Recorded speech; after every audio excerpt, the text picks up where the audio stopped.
시청자 여러분 안녕하십니까? VOA 뉴스투데이 시작합니다. 스티븐 무누신 미 재무장관의 현재 대북 제재는 북한의 핵무기 프로그램과 사이버 범죄에 중점을 두고 있다고 밝혔습니다. 또 재무부의 표적 제재는 사이버 범죄 근절과 미국 안보 확립에 매우 효과적이라고 강조했습니다. 첫 소식 조상진 기자가 보도합니다. 스티븐 무누신 재무장관은 4일 미국의 사이버 공격을 가하는 국가들에 대한 금융 제재의 효용성을 주제로 열린 하원 세출위원회 청문회에 참석했습니다. 무누신 장관은 이 자리에서 미국 정부가 중점을 두고 있는 대북 제재로 북한 정권의 핵 프로그램과 사이버 관련 범죄를 지목했습니다. We have churned out, as you know, a large number of sanctions on North Korea that really have been focused on their nuclear weapons programs. There have been some other sanctions on North Korea associated with cyber crimes that they've done, or not against them, on actors in North Korea. Let me be more specific. 무누신 장관은 그러면서 이런 제재 조치가 적의 해킹 공격을 감소시키는 데 매우 효과적이라면서 특히 특정 단체와 인물 제재가 주요했다고 설명했습니다. Broadly think sanctions are very, very effective. So as a broad statement, targeted sanctions are very effective. As it relates to the specifics, we do coordinate with DOJ. 재무부는 앞서 지난 2일 북한 해킹 조직 라자루스가 탈취한 암호화폐를 돈 세탁하는 데 연루된 중국인 2명을 특별 제재 대상으로 지정했습니다. 또 지난해 9월에는 북한 해킹 조직 라자루스와 블루노로프, 안다리엘 등 3곳을 제재하면서 이들은 북한 정찰총국 소속으로 사이버 정보와 현금 탈취, 악성 코드 유포 행위를 하고 있다고 지적했습니다. 무누신 장관은 이어 미국 경제 인프라를 노린 북한 등의 해킹 공격에 대비한 재무부의 사이버 보안 능력이 강화돼야 한다고 강조했습니다.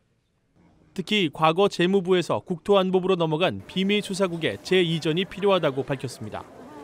I also fully support moving the Secret Service back to Treasury because we will have better coordination on cyber crimes.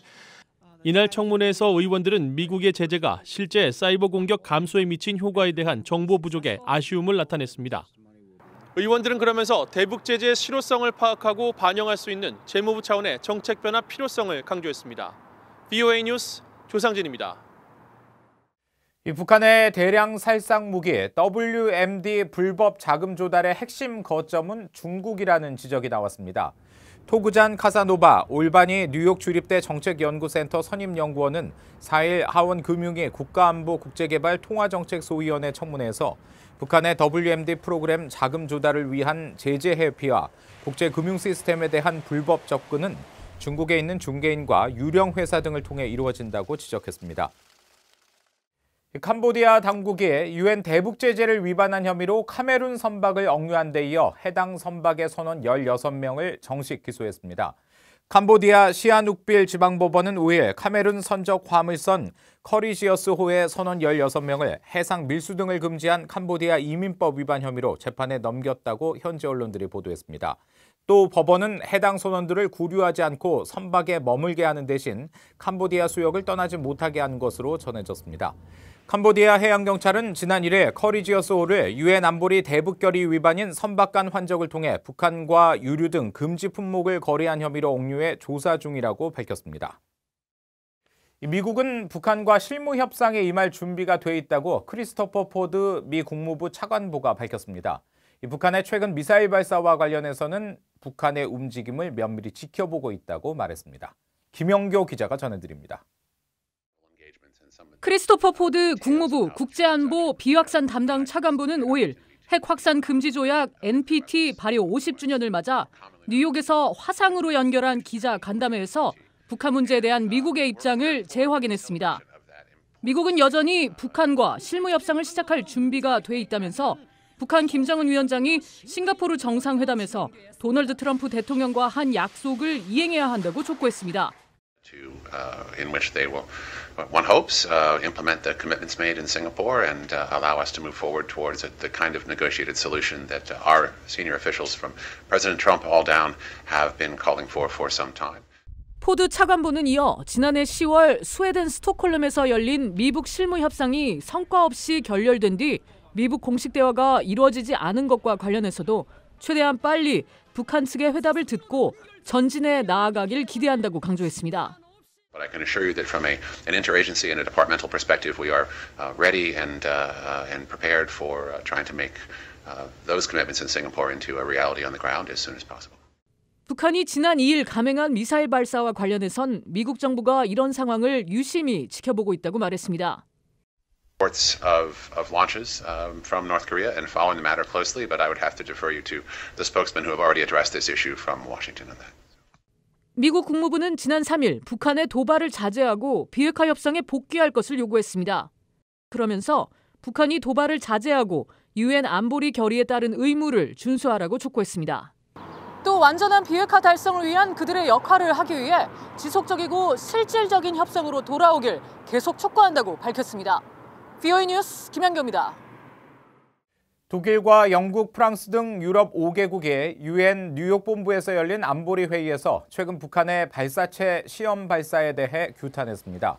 이들 유럽 국가들은 5일 안보리 회의 이후 공동 성명을 통해 북한이 쏜 것은 탄도미사일로 명백한 안보리 결의 위반이라며 이같이 규탄하고 구체적인 비핵화 조치를 취하기 위해 북한은 미국과 의미 있는 대화에 나서라고 촉구했습니다. 이날 미국은 유럽 5개국 공동 성명에 참여하지 않았으며 회의에서 어떤 발언을 했는지는 알려지지 않았습니다. 앞서 도널드 트럼프 대통령은 북한이 쏜 것은 단거리라면서 내놓을 반응이 없다고 말한 바 있습니다. 이 북한이 신종 코로나 바이러스 방역 조치로 국경을 봉쇄하면서 이 대북 지원 물품 전달에 차질이 빚어지는 것으로 파악됐습니다. 이런 가운데 세계농업기구는 석 달 만에 북한을 또다시 식량 지원국에 포함시켰습니다. 안소영 기자가 취재했습니다. 북한은 신종 코로나 바이러스 확진자가 한 명도 없다면서도 주민들에게 연일 방역을 강화하고 있습니다. 국제사회는 보건의료 체계가 취약한 북한에 신종 코로나 바이러스 관련 지원 움직임을 보이고 있지만 사실상 국경을 봉쇄한 북한의 조치로 관련 지원 물품 전달이 쉽지 않은 것으로 파악됐습니다. 국제적십자연맹은 확진 검사기와 의료용 장갑, 보안경 등 신종 코로나 바이러스 관련 지원 물품에 대한 제재 면제를 이틀 만에 승인받고 복잡한 물품 구매 과정도 해결했지만 물자 전달이 지연되고 있다는 겁니다. One thing you need to do is have a channel to get it into the country. So we're looking at bringing it in through China and then by land from China into DPRK.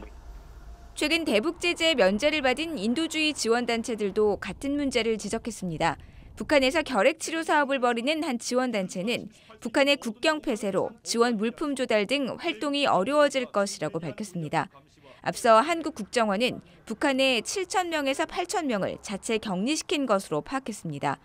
이런 가운데 식량농업기구 FAO는 5일 작황 전망과 식량 상황 1분기 보고서를 내고 석 달 만에 또다시 북한을 식량 지원국으로 재지정했습니다.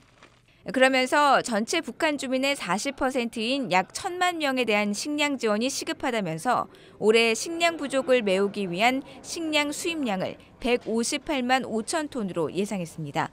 식량 지원국에 포함된 국가는 44개로 아시아에서는 북한을 포함해 이라크와 미얀마, 방글라데시 등 8개 나라가 지정됐습니다. 앞서 북한의 김정은 위원장은 지난해 말 노동당 전원회의를 통해 북한의 농작물 생산이 전례 없는 대풍이라고 주장했습니다. FAO의 북한 현지 농작물 수확량 조사는 북한의 거부로 6년째 이루어지지 못하고 있어 원격 탐사 장비 등을 이용해 식량 상황을 추정하고 있습니다.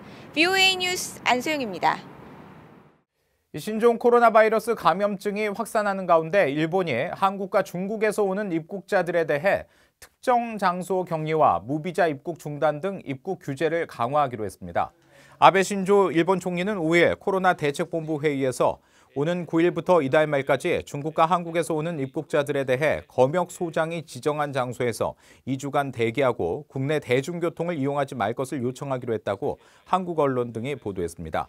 일본 정부는 또 한국 등 일부 국가에 대해 일본 입국을 거부하는 지역을 확대하고 현재 한국인에 대해 적용 중인 90일 이내 무비자 입국을 한시적으로 중단한다는 방침도 한국 측에 전한 것으로 알려졌습니다.